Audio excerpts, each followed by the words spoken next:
পয়লা August থেকে শুরু হয়ে যাচ্ছে পশ্চিমবঙ্গে সেন্সাস। যদিও এই সেন্সাস বা জনগণনা 2021 সালে হওয়ার কথা ছিল, কিন্তু লকডাউনের জন্য সেটা অনেকটাই পিছিয়ে গেছে। তো এবার আপনারা সেলফ ইনুমারেশন করতে পারবেন। এসআইআর যেমন আপনারা বিএলওদের উপর অনেকটা নির্ভরশীল ছিলেন, যদিও অনলাইনের মাধ্যমে কিন্তু এসআইআর করা যাচ্ছিল, কিন্তু এখানেও এই অনলাইন পদ্ধতি রাখা হয়েছে। সবার আগে আমাদের সেলফ ইনুমারেশন করার জন্য অফিসিয়াল ওয়েবসাইটে চলে আসতে হবে। এবার বলবেন অফিসিয়াল ওয়েবসাইটটা কি আছে, গুগলে সেন্সাস লিখে সার্চ করবেন। সার্চ করলে এখানে দেখবেন একটা সেকেন্ড লিঙ্ক ওপেন হচ্ছে, আপনাদের ক্ষেত্রে প্রথমে ওপেন হতে পারে সেলফ ইনুমারেশন ব্র্যাকেটে এসি। এটির উপর একবার ক্লিক করবেন। এখানে ক্লিক করার পর সবার আগে আপনাকে চুজ করে নিতে হবে আপনার স্টেট। আমি এখন এখানে ওয়েস্ট বেঙ্গল চুজ করছি। তারপর এখানে ক্যাপচা কোড করে ভেরিফাই অ্যান্ড প্রসিড করব। ওয়েস্ট বেঙ্গল চুজ করে ভেরিফাই অ্যান্ড প্রসিড করলে এখানে সঙ্গে সঙ্গে শো হচ্ছে এখনো পর্যন্ত সেলফ ইনুমারেশন পদ্ধতি ওয়েস্ট বেঙ্গলে চালু হয়নি, যেটা চালু হবে 1 আগস্ট 2026 থেকে এবং চলবে 15/8/2026 পর্যন্ত।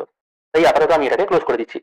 আমি এখন আপাতত একটি অন্য স্টেট এখান থেকে চুজ করে নিচ্ছি। তারপর এখানে ক্যাপচা কোড করে ভেরিফাই অ্যান্ড প্রসিড করব। মোটামুটি সিস্টেমটা যেহেতু একই রকম থাকবে, আর যারা সেলফ ইনুমারেশন করতে চান তাদের ক্ষেত্রে কিন্তু বুঝতে সুবিধা হবে। এখানে এই টাইপের একটি পপআপ চলে আসছে যেখানে কতক্ষণ সময় লাগবে এই সমস্ত কিছু বলা হয়েছে।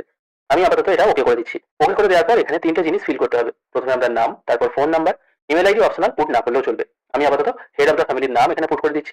এরপর আপনি যে ফোন নাম্বার পুট করেছেন ওই ফোনে একটি ওটিপি চলে আসবে, আমি এটা আপাতত ওকে করে দিচ্ছি। তারপর ওটিপিটা এখানে পুট করবেন, আর তারপর এখানে আপনার ভাষা চয়ন করবেন। এটা আমি আপাতত বাংলা সিলেক্ট করে নিচ্ছি। আমি তারপর ওটিপিটা এখানে পুট করে ভেরিফাই ওটিপি করব। এরপর আবার এখানে একটি পপআপ চলে এসেছে। এখানে কি কি জিনিস আপনাকে ফিল করতে হবে সেটা দেখুন এখানে মেনশন করে দেওয়া আছে। যেখানে আপনার বাড়ির অবস্থানটি কোথায় আছে সেটা আপনাকে গুগল ম্যাপের মাধ্যমে মার্ক করতে হবে। এগুলো সমস্ত কিছু আমি কিন্তু বুঝিয়ে দেবো। আমি আপাতত ওকে অপশনে ক্লিক করছি। আর আমি ভাষা প্রথমেই বাংলা চুজ করে নিয়েছিলাম, সেই জন্য এটা বাংলায় আসছে।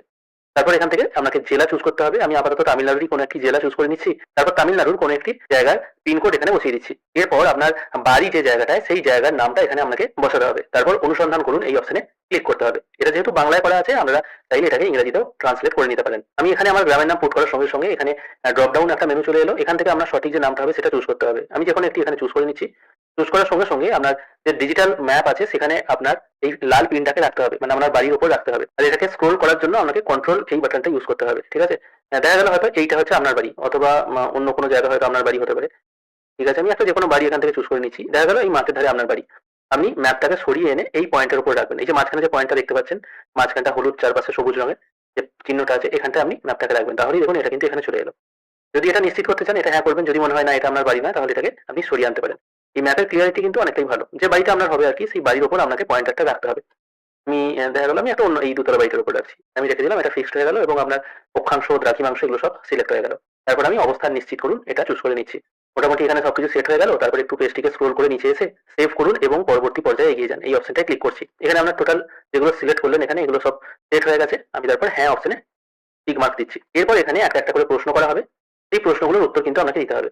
প্রথমে কি বলা হয়েছে দেখুন, সেন্সাস গৃহ হচ্ছে একটি বাড়ি বা একটি বাড়ির অংশ যা রাস্তা বা এজমালি, উঠোন, সিঁড়ি ইত্যাদি থেকে নিজস্ব আলাদা প্রবেশপথ থাকার সুবাদে একটি স্বয়ংসম্পূর্ণ অংশ হিসেবে ব্যবহৃত হয়। এবার প্রশ্ন করা হচ্ছে আপনার বাড়ির মেঝে যেটা সেটা কি দিয়ে তৈরি হয়েছে। আপনার যদি পাকা বাড়ি হয়ে থাকে তাহলে এটা হবে সিমেন্ট বা মোজাইক টালি যেটা হবে। যদি মাটির বাড়ি হয় মাটি হবে। যেটা আপনার ক্ষেত্রে সঠিক মনে হবে সেটাই লিখবেন। তারপর বলা হয়েছে সেন্সাস গৃহের দেওয়াল প্রধান উপাদান। আপনার যে বাড়ি আছে তার দেয়ালটা কি। পাকা বাড়ি হলে অবশ্যই পাকা বাড়ি সিলেক্ট করতে হবে, মাটির বাড়ি হলে মাটি। যেটা আপনার মনে হবে বা যেটা আপনার সঠিক বাড়ি সেটাই এখান থেকে আপনি সিলেক্ট করবেন। তারপর আপনার বাড়ির ছাদ কিরকম, ঢালাই নাকি অ্যাজবেস্টার দেয়া নাকি প্লাস্টিক দেয়া, এরকম বিভিন্ন অপশন আছে। যেটা আপনার ক্ষেত্রে সঠিক সেটাই আপনি সিলেক্ট করবেন। আমি এখান থেকে কংক্রিট সিলেক্ট করছি। গৃহের বর্তমান অবস্থা কিরকম, ভালো, খারাপ আর মোটামুটি। যদি আপনার ক্ষতিগ্রস্ত বাড়ি হয়ে থাকে সেটা ক্ষতিগ্রস্ত করবেন, বাসযোগ্য হলে বাসযোগ্য, কোনোটায় ভালো হলে ভালো। যেটা আপনার সঠিক মনে হবে সেটাই করবেন। তারপর সেভ করুন এবং পরবর্তী পর্যায়ে এগিয়ে যান, এই অপশনে ক্লিক করবেন। এটা আমি বাংলা করে নিয়েছি বলে কিন্তু আমার বাংলায় আসছে। তাই আপনারা প্রথম দিকে বাংলা করে নিলে আপনাদের কিন্তু বুঝতে সুবিধা হবে। হয়ে যাবার সেভ করুন করছি। তারপর এখানে আমি হ্যাঁ করছি। এরপর আবার নেক্সট পেজ ওপেন হয়ে যাচ্ছে। এখানে দেখুন অনেকগুলো পেজে কিন্তু ফর্মটা ফিল আপ হবে। আমি আপাতত 3 নম্বর পেজে আছি। এরপর আরো 3টে পেজ আমাকে ফিল আপ করতে হবে। তারপর জিজ্ঞাসা করা হচ্ছে এই পরিবারে নিয়মিতভাবে বসবাসকারী সদস্যের সংখ্যা কত। এরপর এর পাশে একটা আই বাটন আছে। এখানে বলা হচ্ছে নিয়মিতভাবে বসবাসকারীদের মধ্যে শিশু এবং বয়স্ক সহ সকল বয়সের সদস্যদের গণনা করতে হবে। মানে কোনো বাচ্চাও যদি থাকে 6 মাসের, তাকেও কিন্তু গণনা করতে হবে। কোনো অতিথি যদি আকস্মিকভাবে উপস্থিত হন তাহলে তাকে কিন্তু গণনা করা যাবে না, কারণ তার নিজস্ব বাসগৃহ আছে। যদি দেখা যায় আপনার পরিবারে যতজন মেম্বার আছে, হয়তো দেখা গেল 10 জন মেম্বার, দেখা যাচ্ছে আপনার মামা মাসি হয়তো বেড়াতে এসছে, 2 দিনের জন্য এসছে কি 1 মাসের জন্য এসছে, তারপর সে হয়তো অন্য জায়গায় চলে যাবে, তার নিজের বাড়িতে চলে যাবে। সেক্ষেত্রে তাদের ধরলে হবে না, কিন্তু শুধুমাত্র আপনাদের বাড়িতে কজন মেম্বার আছে এটাই কিন্তু আপনাকে দেখতে হবে। মানে যারা পার্মানেন্টলি আপনাদের বাড়িতেই থাকে, ঠিক আছে, এটাই তাদের বাসস্থান, সেটা আপনাকে এখানে দিতে হবে। আমি এখানে ধরুন 5 জন দিয়ে দিলাম।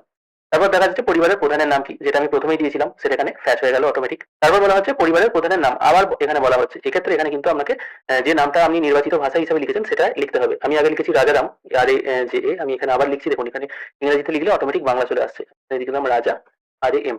এবার প্রথমে ইংরেজিতে লেখা হচ্ছে, তারপর আপনার যেটা লোকাল ল্যাঙ্গুয়েজ আছে সেই ল্যাঙ্গুয়েজে এখানে চলে আসছে। তারপর পরিবারের প্রধানের জেন্ডার কি আছে সেটা এখান থেকে সিলেক্ট করতে হবে।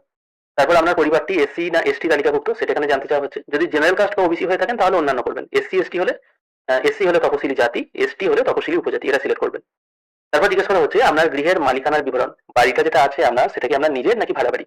যদি নিজের হয় নিজের করবেন, যদি ভাড়া বাড়ি হয় কিন্তু অন্যত্র আপনার বাড়ি আছে সেক্ষেত্রে সেকেন্ড অপশন করবেন। ভাড়া এবং অন্যত্র নিজের বাড়ি নেই সেক্ষেত্রে থার্ড অপশন, এবং অন্যান্য হলে 4 নম্বর অপশন, আর নিজের হলে নিজের করবেন। তারপর জিজ্ঞাসা করা হচ্ছে বাসযোগ্য ঘরের সংখ্যা, কতগুলি আপনার বাসযোগ্য ঘর আছে। এক্ষেত্রে নিয়মটা কি দেখুন, রান্নাঘর, স্নানঘর, পায়খানা বাথরুম, ভাড়ার ঘর এবং যাতায়াতের পথ বা বারান্দাকে বসবাসের ঘর হিসাবে কিন্তু চিহ্নিত করা হবে না। যে ঘরে আপনি রাত্রে শোন শুধুমাত্র সেটাই ঘর হবে, তার মানে রান্নাঘর, বাথরুম এগুলো কিন্তু বাদ, তার মানে শুধুমাত্র বেডরুম হবে। আমি এখানে লিখে দিচ্ছি 2টো। এই পরিবারে বসবাসকারী দম্পতির সংখ্যা কটা, দম্পতি মানে হচ্ছে স্বামী স্ত্রী, ঠিক আছে। যদি দেখা যায় এখানে দেখুন একটা নিয়ম বলা হয়েছে, পরিবারের নিয়মিত বসবাসকারী স্বামী বা স্ত্রীর মধ্যে একজন সাময়িকভাবে অনুপস্থিত থাকলেও তাদেরকে বিবাহিত দম্পতি হিসেবে গণ্য করতে হবে। দেখা যাচ্ছে আপনার বাবা মা আছে হয়তো, আর আপনারাও দুজন হয়তো স্বামী স্ত্রী আছেন, কিন্তু আপনারা হয়তো কাজের সুবাদে বা অন্য জায়গায় হয়তো ভাড়া নিয়ে থাকেন, সেটা হয়তো কোনো কাজের সুবাদে বা অন্য কোনো কারণে হয়তো ভাড়া নিয়ে থাকেন। আপনাদের পার্মানেন্ট ঘর আছে, সেখানেই হয়তো আপনাদের সমস্ত অ্যাড্রেস আছে, এক্ষেত্রে কিন্তু তাদের নামও এখানে দিতে হবে, ঠিক আছে। সেই হিসাবে কিন্তু এখানে মেনশন করবেন। আশা করি জিনিসটা বোঝাতে পারলাম। তাই আপনাদের ঘরে পার্মানেন্ট অ্যাড্রেস হিসেবে যতজনের নাম আছে সেই সবারই নাম এবং তাদের ডিটেল কিন্তু এখানে দিতে হবে। বিবাহিত দম্পতির ব্যাপারটাও নিশ্চয়ই বোঝাতে পারলাম। যদি কোনো স্বামী স্ত্রী কাজের সুবাদে অন্য জায়গায় থাকে কিন্তু সেটা তার পার্মানেন্ট ঘর নয়, তারা হচ্ছে ভাড়া ঘরে থাকে, সেক্ষেত্রে তাদের পার্মানেন্ট ঘর তো একটা আছে, তাদের নামটাও কিন্তু এখানে বা তাদের সংখ্যাটাও এখানে মেনশন করতে হবে। তারপর সেভ করুন এবং পরবর্তী পর্যায়ে এগিয়ে যান, এই অপশনে আমি ক্লিক করছি। তারপর আবার হ্যাঁ করে দিচ্ছি।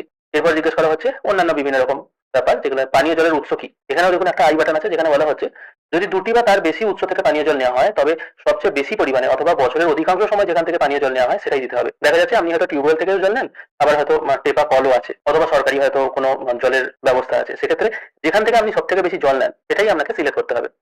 তারপর পানীয় জলের উৎসটি কোথায়, এখানে এবার আরেকটু আই বাটন আছে, সেখানে বলা হচ্ছে কি যদি বাড়ির চৌহাদ্দির কাছে, মানে যদি পানীয় জলের উৎসটি বাড়ির চৌহাদ্দি, মানে চৌহাদ্দি মানে কি আমার বাড়ির প্রাচীর বা চারপাশ, তার থেকে 100 মিটার দূরত্বের মধ্যে হয় শহর এলাকার ক্ষেত্রে, অথবা 500 মিটার দূরত্বের মধ্যে হয় গ্রামীণ এলাকার ক্ষেত্রে, তাহলে এই বিকল্পটি বেছে নিন। অর্থাৎ আপনার বাড়ির মধ্যেই যদি মোটর বা পাম্প কল থাকে সেক্ষেত্রে লিখবেন বাড়ির মধ্যে, যদি বাড়ির বাইরে হয়তো আপনাকে যেতে হয় জল আনতে সেক্ষেত্রে বাড়ির চৌহাদ্দির কাছে লিখবেন, আর যদি ডিস্টেন্সটা বললাম 100 এবং 500 মিটার সেক্ষেত্রে দূরে লিখবেন।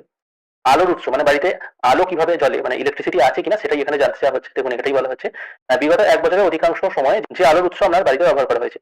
যদি দেখা যায় আপনার বাড়িতে ইলেকট্রিসিটি আছে তাহলে বিদ্যুৎ লিখবেন, যদি আপনার বাড়িতে ইলেকট্রিসিটি না থাকে, সোলার থাকে, সেক্ষেত্রে সোলার বিদ্যুৎ এটা লিখবেন, বা অন্যান্য যেটা আছে আর কি। মোটামুটি সবার বাড়িতে এখন কারেন্ট আছে, কেরোসিনের আলো আর এখন কে চালে, এই মোটামুটি সবাই বিদ্যুৎই লিখবেন, এটাই অনুমান করা যাচ্ছে। তারপর জিজ্ঞেস করা হচ্ছে শৌচালয় আছে কিনা, যদি থাকে এখানে আবার 3টে অপশন আছে। কেবলমাত্র পরিবারের ব্যবহারের জন্য, যদি পার্সোনাল শৌচালয় থাকে সেক্ষেত্রে এটা করবেন। পার্সোনাল মানে কি আপনার বেডরুমের সাথে কানেক্ট যে শৌচালয় সেটা কিন্তু নয়, আপনার বাড়িতে যদি কোনো শৌচালয় থাকে, যদি থাকে এরকম আর কি, তাহলে প্রথম অপশনটা দেবেন।